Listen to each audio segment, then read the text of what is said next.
Ne, tai ne uždarose patalpose žaidžiama žolės riedulys. Jūsų dėmesiui florbolas. Galbūt daugam neįprastai atrodantis sportas dar praėjusio amžiaus 7-ame dešimtmetyje gimė Švedijoje. Nuo 96 metų rengiamuose pasaulio čempionatuose grindų riedulio kūrėjai tik prieš 2 metus užleido sostą suomiams. Į mūsų šalį florbolas atkeliavo prieš 17 metų. Kauno kūno kultūros institute savo auklėtiniam šį žaidimą bandė skiepyti Česlovas Garbaliauskas. Sostinėje pirmieji daigai suvešėjo 2003 metais, kai buvo įkurtas pirmasis šalies klubas Užkeiktieji vienuoliai. Šiais metais Lietuva pagaliau tapo tarptautinės federacijos šeimos nare. Grindų riedulio entuziastams tai nebuvo vienintelė šventė. Gegužės mėnesį startavo ir pirmasis šalies čempionatas.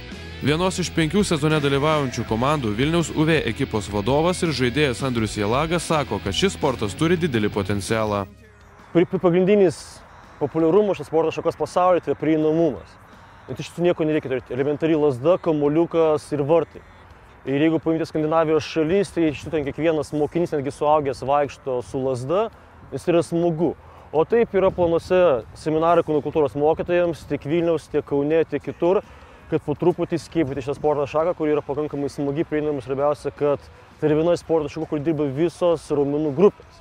Dar prieš 20 metų florbolą praktikavo vos 7 valstybėse, tačiau dabar tarptautinės federacijos narėmis yra net 52 šalys.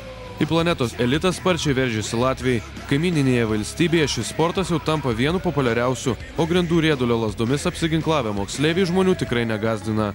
Andrius Jelaga mano, kad Lietuvai dar reikia šiek tiek laiko. Kai žmonės pamatys tai, pabandys, paragaus, supras, kad tai yra iš tiesų skanu, smagu ir paprasta.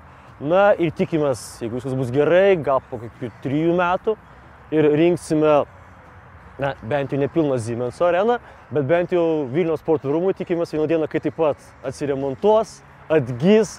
Tikimės, kad čia susirinks žmonių nemažai išbandyti šitą sporto šaką. Stipriausių šalies komandų Vilniaus UV ir Ryklių susitikimas vyks jau šį sekmadienį sostinėje.